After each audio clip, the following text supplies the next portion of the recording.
Aleluia, paz aos eleitos em Cristo Jesus. Glória a Deus. Eu tenho usado máscara cerca de 10 horas por dia e eu tenho percebido que a máscara é semelhante ao Evangelho. Incomoda alguns e deixa marcas, mas é primordial. Louvado seja o nome do Senhor. Quero compartilhar com os amados nesta noite uma porção da palavra de Deus, segundo o Evangelho de Lucas, capítulo 10, versículos 30 ao 35. É um texto bastante conhecido. E na ministração dessa palavra, eu quero agradecer à igreja por estar orando em favor da minha família.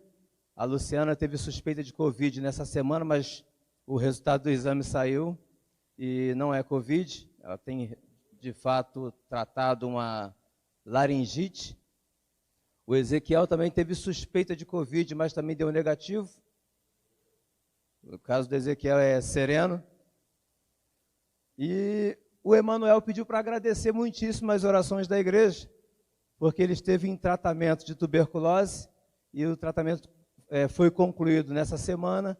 Ele está 100% e já voltou a trabalhar. Isso tudo por causa da oração da igreja. Existe um povo que ora. E por falar em oração, o relógio de oração está funcionando. Não acabou a bateria, não arrebentou a pulseira, porque é de marca boa e é automático. E por causa disso, eu quero lançar um desafio para a sua vida para esta semana. Ore pela vida do pastor Evaldo. A gente vê esse homenzarrão aí de quase 2 metros de altura. Não é isso, pastor? 2 metros de altura. Como? 1,90, quase 2 metros de altura. Um homenzarrão forte. Brabo igual siri na lata. Mas eu creio que às vezes ele também se estremece, às vezes ele também entristece, e lá escondido, no seu secreto, ele também chora. Chora por mim, chora por você, naquele momento do silêncio, da oração. Por isso, é o desafio para a sua vida nesta semana. Ore pelo seu pastor, ore pela vida do pastor Evaldo. O Evangelho segundo Lucas, capítulo 10, a partir do versículo 30, diz assim a palavra do Senhor. Jesus prosseguiu dizendo: certo homem descia de Jerusalém para Jericó e veio a cair em mãos de salteadores, os quais, depois de tudo lhe roubarem e lhe causarem muitos ferimentos, retiraram-se deixando-o semi-morto. Casualmente descia um sacerdote por aquele mesmo caminho e, vendo-o, passou de largo. Semelhantemente, um levita descia por aquele lugar e, vendo-o, também passou de largo. Certo samaritano que seguia o seu caminho passou-lhe perto e, vendo-o, compadeceu-se dele.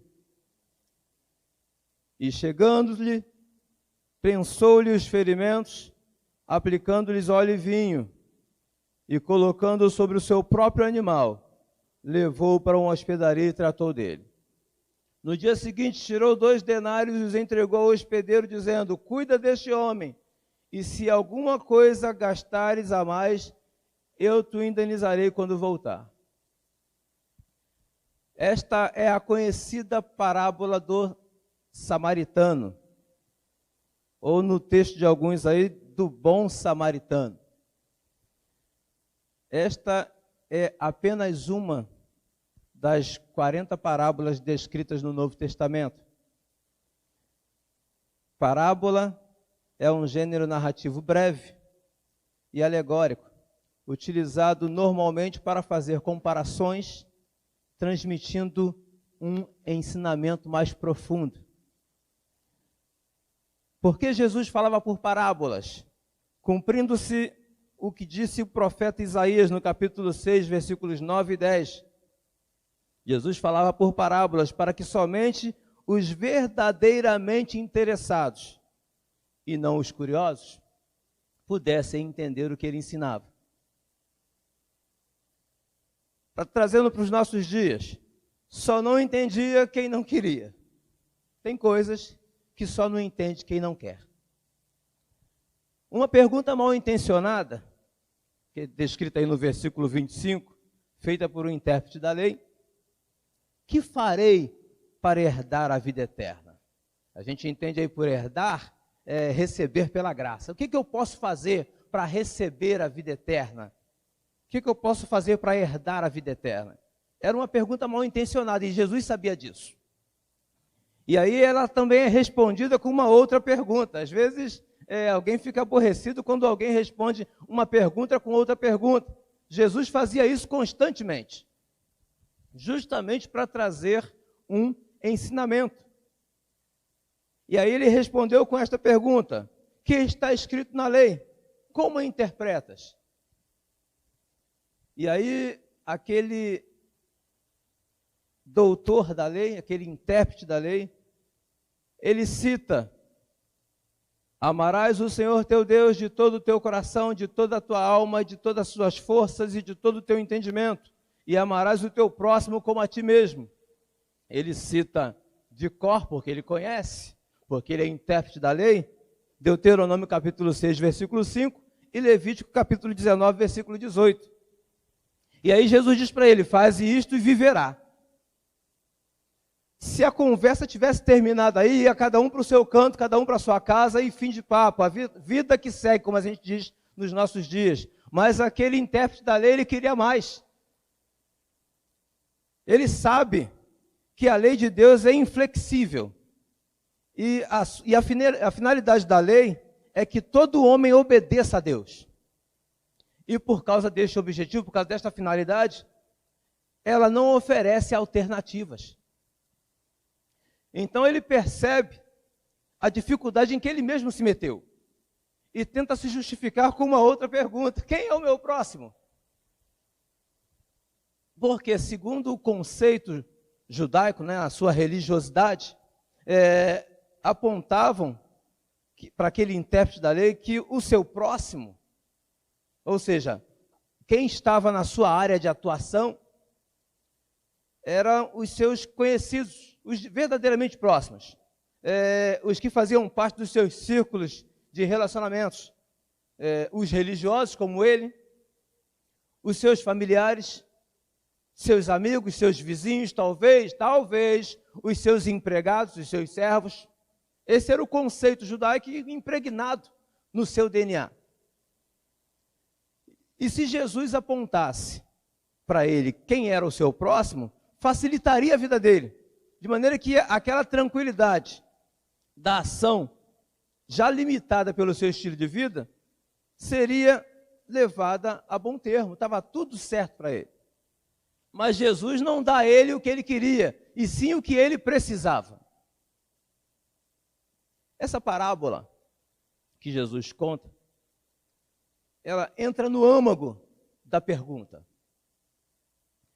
Porque quando o intérprete da lei pergunta quem é o meu próximo, ele se coloca como centro de tudo que está à sua volta. Ele se coloca como centro do universo. E pessoas que se colocam como centro das coisas, elas se colocam no centro das atenções. São celebridades, estrelas, pessoas que se julgam importantes. E Jesus acaba por colocar esse intérprete da lei no seu devido lugar, trazendo para ele a verdade de que ele não era o centro do universo, de que as coisas não giravam em torno dele e que ele vivia uma religiosidade equivocada. Essa parábola serve para voltar a atenção para o outro, para o verdadeiramente meu próximo. Ela apresenta 4 personagens que desciam pelo mesmo caminho de Jerusalém para Jericó. Uma estrada de pouco mais de 24 quilômetros de descida, em meio a um deserto rochoso e extremamente quente. E aí ela diz que certo homem descia de Jerusalém para Jericó. Esse homem da parábola sou eu. Esse homem da parábola é você. O caminho, o termo grego utilizado aí para a palavra caminho é rhodos, que fala da nossa caminhada. O lugar por onde nós andamos, o lugar por onde nós passamos, e é constante descida. Descida por caminhos rochosos, por desertos calorentos, extremo calor, no meio das rochas e com animais à espreita. E é uma descida que aponta para a humildade. É sempre descida. Sempre um caminho de descida. Jericó era vista como a porta de entrada para a terra prometida. Segundo alguns conceitos aí, uma cidade conhecida por ser moradia de profetas. Uma cidade de prosperidade. Mas no caminho tem salteadores. O ladrão não vem senão para matar, roubar e destruir. No caminho de Jerusalém para Jericó, tinha salteadores, tinha ladrões, tinha criminosos. Quando aquele homem foi atacado, eu e você, ele levou muitas pauladas. Obrigado. Ele levou muita pedrada. Talvez aí uma ou outra apunhalada. No caminho que nós tomamos, descendo de Jerusalém para Jericó. Há enfermidades. No caminho que nós tomamos, descendo para Jericó, para a nossa Jericó, o caminho da nossa vida, a nossa estrada de vida, ela tem desemprego. No caminho que nós estamos descendo, rumo ao caminho da humildade, tem desilusões. Às vezes a gente sofre no meio do caminho. Às vezes a gente é perseguido no meio do caminho. Às vezes a gente fica abalado no meio do caminho. Às vezes a gente se torna abatido no meio do caminho. Aquele homem que estava descendo no caminho, ele foi cercado por salteadores. Gente que lhe roubou no meio do caminho. E lhe espancaram, e lhe deixaram à beira da morte, e ele ficou jogado pelo caminho. Às vezes, nós também somos espancados no meio do caminho, às vezes nós somos assaltados no meio do caminho, às vezes nós ficamos na beira do caminho, jogados, entregues à morte. Assim também é a nossa vida. O texto prossegue dizendo que casualmente descia por este mesmo caminho um sacerdote. Talvez aí o sacerdote seja o representante das instituições religiosas. A religião passou por aquele caminho. Mas o texto diz que o sacerdote passou de largo. Talvez alguém que poderia ajudar passou distante. A expressão largo aí é desviar-se do caminho que estava fazendo. Era caminho dele, ele estava descendo, mas quando ele percebe que há um homem deitado na beira do caminho, e ele está ensanguentado e com várias marcas de quem apanhou muito na vida, de quem foi atacado por assaltantes, em vez dele passar e lhe prestar a ajuda ou socorro, ele se desvia, ele passa de largo, ele muda o seu trajeto, ele muda o seu caminho, para não se envolver com aquele acontecimento. Às vezes, você está abatido, jogado no meio do caminho, à beira do caminho, e as pessoas que passam de largo, porque não querem se envolver com seus problemas. Já foi dito aqui que uma palavra pode mudar todos os acontecimentos, uma palavra pode mudar a sua história, uma palavra pode mudar a sua semana, uma palavra pode mudar a sua vida. Talvez o sacerdote não pudesse lhe prestar o devido socorro, não tivesse conhecimento, domínio de atendimento em primeiros socorros. Mas ele poderia dar uma palavra. Poderia ter lançado uma palavra, não desanima não, porque eu vou orar e Deus vai fazer a coisa acontecer. Nós vamos orar juntos. E eu não sei como, mas Deus vai enviar o socorro. Mas aquele sacerdote passou de largo. As instituições religiosas, elas passam de largo, elas se afastam daqueles que estão abatidos, largados, quase mortos no meio do caminho. O texto prossegue dizendo que também passou por este caminho um levita.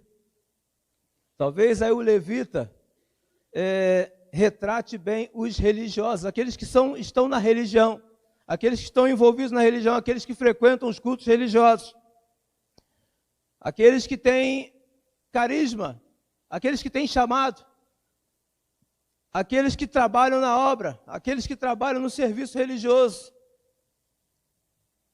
que têm incumbência religiosa.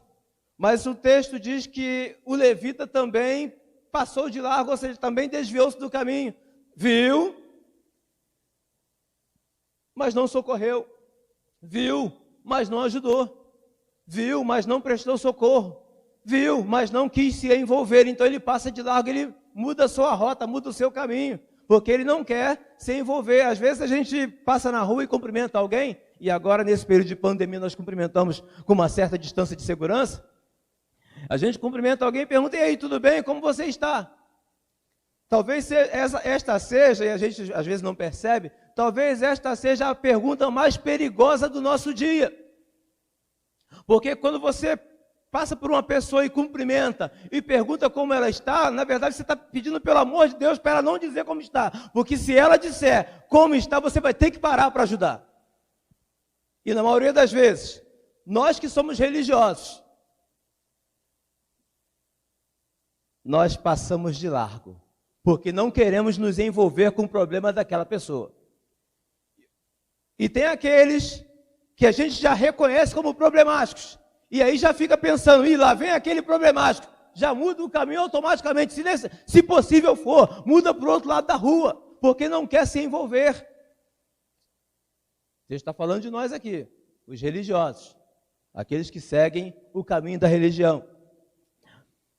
E o texto prossegue dizendo, a expressão casualmente aí que o texto usa, é por acaso, eventualmente. Tanto o sacerdote como o levita, casualmente passavam por aquele lugar, desciam por aquele caminho. Graças a Deus, que naquela mesma ocasião, segundo a narrativa, desce também um samaritano. É impressionante a gente notar aí que na narrativa, ele diz que o sacerdote descia por aquele caminho e o levita também passava por aquele caminho. E a respeito do samaritano, ele diz que o samaritano seguia o seu caminho. Ele usa uma expressão diferente para mostrar que no samaritano existe alguma diferença. Por que ele usa o samaritano? Ele poderia ter usado um grego, um romano, mas ele resolve usar o samaritano para introduzir nessa história, né, como o quarto personagem da história. Porque os samaritanos, eles adotavam o chamado Pentateuco samaritano e buscavam a Deus no Monte Gerizim. Tinham um culto totalmente alheio ao culto de Jerusalém. Aí a gente conhece aquela história da mulher samaritana lá na beira do poço. Não, os judeus dizem que é em Jerusalém, nossos pais dizem que é em Gerizim. Onde é que se deve adorar? E Jesus diz para ela: os verdadeiros adoradores adorarão ao Pai em espírito e em verdade. Então Jesus ele usa o samaritano para chamar de verdade a atenção do judeu. Porque havia uma cisma entre judeus e samaritanos, porque pelos judeus os samaritanos eram considerados imundos, cerimonialmente impuros. Mas nesta parábola, parece que este samaritano que seguia o seu caminho, levava a sério a Bíblia que lia e cumpria verdadeiramente a palavra de Deus. No início, a gente vê lá que aquele intérprete da lei, quando lança a pergunta: que farei para herdar a vida eterna? Que é uma pergunta capciosa, tentando induzir Jesus ao erro, à falha, para dar credibilidade a uma coisa que é errada. E hoje, em nossos dias, está muito em voga utilizar de subterfúgio para dar credibilidade a uma coisa errada. E a gente vê isso aos montes no decorrer da semana. E quando ele pergunta: que farei para herdar a vida eterna? Ele mesmo dá a resposta. Amarás o Senhor teu Deus de todo o teu coração, e de toda a sua alma, e de todas as suas forças, e de todo o seu entendimento, e ao teu próximo como a ti mesmo. Ele dá a resposta da pergunta que ele fez, mas ele não cumpre. Porque quando Jesus disse assim para ele, fazendo assim, cumpre-se, viva. Faze isto e viverá. Quando ele percebe que ele mesmo não cumpre aquilo que ele narrou, aquilo que ele citou, né, 2 textos, 2 versículos, que ele mesmo verificou, o judaísmo é composto, a lei judaica é composta de 613 preceitos, e todo judeu sabe que se errar num preceito, é culpado de todos os outros, e aí ele se vê embaraçado, porque ele chega a citar 2 preceitos que ele mesmo não cumpre, porque ele sabe o quanto é pesada a lei, o quanto é difícil cumprir o que está escrito na letra. E aí ele tenta sair pela tangente, mas quem é o meu próximo? Como é que eu fico sabendo a quem eu devo amar? E aí Jesus, quando lança essa parábola, ele vai confrontando o coração do judeu. Ele vai no âmago da questão que o próprio escriba, que o próprio intérprete da lei lança sobre ele. E ele usa o samaritano para chamar a atenção do judeu. Este, sendo impuro, imundo, visto aos olhos judeus, aos olhos dos judeus, o mais improvável de se envolver na narrativa foi o que olhou, percebeu a necessidade daquele homem que estava quase morto à beira do caminho, percebeu que o homem tinha sido atacado por ladrões, por salteadores, percebeu a gravidade da situação e resolve ajudar, resolve se envolver. O samaritano, diz o texto, que passando de perto, ou seja, ele não mudou o seu caminho, ele não saiu para o lado para não ver, para não vivenciar, para não se envolver, ele foi na direção do problema, para tratar o problema. E ele, passando-lhe perto, vendo, compadeceu-se daquele pobre homem. E chegando-se-lhe, pensou-lhe os ferimentos. Ele começa a tratar os ferimentos. Coloca sobre o seu próprio animal. Aí você fica imaginando a dificuldade que deve ter tido aquele samaritano, talvez sozinho, para colocar o homem semi-morto em cima do seu próprio animal, no lombo do seu próprio animal, e puxando aquele animal com o peso daquele homem até um lugar seguro. Ele tira aquele homem do local perigoso, da estrada do perigo, daquela que se tornou uma estrada perigosa, um caminho perigoso, que aquele homem estava descendo, e o leva para uma hospedaria, um lugar de segurança. Você já se viu no meio desta parábola? Este homem que foi maltratado no meio do caminho sou eu. Este homem que foi assaltado no meio do caminho é você. Esse homem que foi apedrejado, que sofreu o abuso das pauladas, talvez algumas punhaladas na costela, para ceder, para dar para os ladrões aquilo que tinha. Talvez nem tivesse muito, mas dá tudo que tinha. Você já foi assaltado?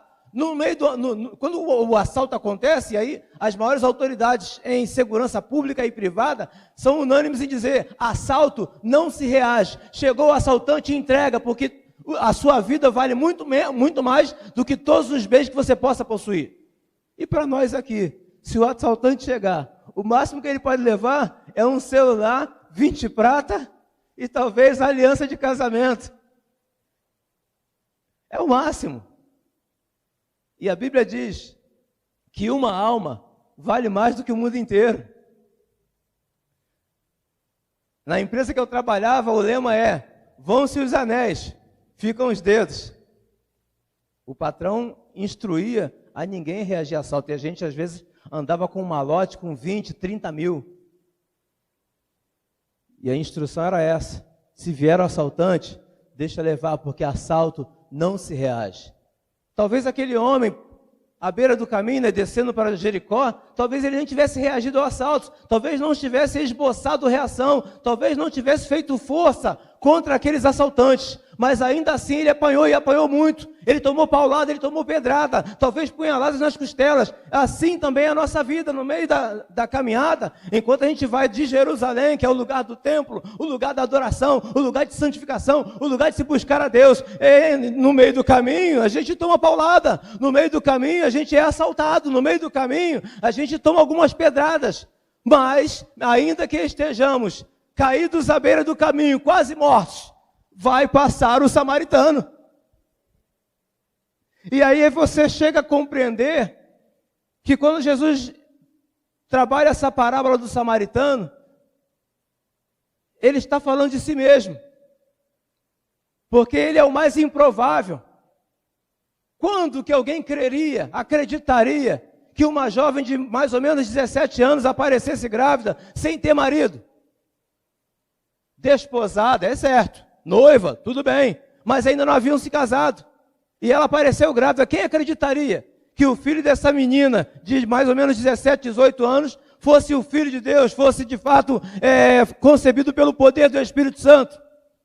Jesus era desacreditado na sua época, Jesus era o mais improvável. O texto chega a dizer que nem os seus familiares acreditaram nele. Lá onde ele foi criado, ele fez poucos milagres, porque ninguém acreditava nele, ele era o mais improvável. E mesmo sendo o mais improvável, ele se apresenta como aquele que está descendo no mesmo caminho por onde você está passando. E ainda que você tenha sido apedrejado, ainda que você tenha sido assaltado, ainda que você tenha sido espancado no meio do caminho, e esteja deitado à beira do caminho, quase morto, ele está passando na sua vida para tratar as suas feridas. E esta é a noite do samaritano passar. Ele está passando no meio do caminho, ele está passando nesta igreja, mas ele também está passando na sua casa. O samaritano está passando com um bálsamo curador, curando as feridas, tratando as pisadas, tratando das pedradas que a vida lhe deixou, tratando as marcas que foram impregnadas no seu corpo. Ele é o samaritano, o mais improvável de todos os seres. Ele veio, se compadeceu e resolveu ajudar. Eu chego a entender que Jesus é o samaritano, porque para o samaritano a expressão que se usa é diferente, porque diz que o samaritano seguia o seu caminho, ele tinha um caminho próprio. Ele não estava descendo pelo mesmo caminho do sacerdote, e ele não estava descendo pelo mesmo caminho do levita, ele vinha descendo por um caminho que era só dele. Ele era ímpar, era diferente, havia alguma coisa diferente nele. E é ele quem nesta noite está passando de perto, compadecendo-se, pensando-lhes o ferimento, aplicando-lhes óleo e vinho, colocando-o sobre o seu próprio animal, sua própria montaria, ou seja, levando-lhe nas costas, até um lugar seguro. E se porventura, eu lancei essa palavra lá em casa essa semana, se porventura você estiver com uma dívida impagável, ele diz: se alguma coisa gastares mais do que isto, eu te indenizarei quando voltar. Ou seja, ele está dizendo: a sua dívida, quem paga sou eu. E isto é tremendo, porque eu tenho uma dívida que eu não consigo pagar. E eu não estou falando de dívida financeira. Graças a Deus, por causa da oração da igreja, por causa da oração dos crentes, Deus tem sanado todas as minhas dificuldades financeiras. Deus tem feito prosperar neste tempo. Mas eu tenho uma dívida que é impagável, uma dívida que eu não consigo pagar, porque Ele me resgatou do império das trevas e me transportou para o reino do Filho do seu amor. Porque Ele me tirou do lamaçal do pecado, me tirou de um tremedal de lama e me colocou assentado acima de principados e potestades nas regiões celestiais. Eu ouvi esta palavra há 25 anos quando eu cheguei nessa igreja. E a palavra continua sendo fiel e verdadeira. Ela continua sendo a mesma. Sou eu quem te coloca acima de principados e potestades nas regiões celestiais. Acima de todas as coisas. Acima das dívidas financeiras. Acima do desemprego. Acima das enfermidades. Acima das dificuldades. Acima das intempéries que a vida vem apresentando. Acima dos salteadores. Acima dos ladrões. Acima de toda e qualquer dificuldade, Ele tem nos colocado assentados acima de principados e potestades nas regiões celestiais. E esta dívida eu não tenho como pagar. Mas Ele disse, se porventura gastar mais do que eu já deixei, deixa que eu vou pagar quando voltar. E olha, Ele está voltando. Fica com essa palavra. Que Deus possa abençoar a sua vida no decorrer dessa semana que se inicia hoje. E não se esqueça do seu desafio, do nosso desafio. Oremos pela vida do pastor Evaldo. Homem de Deus. Graça e paz.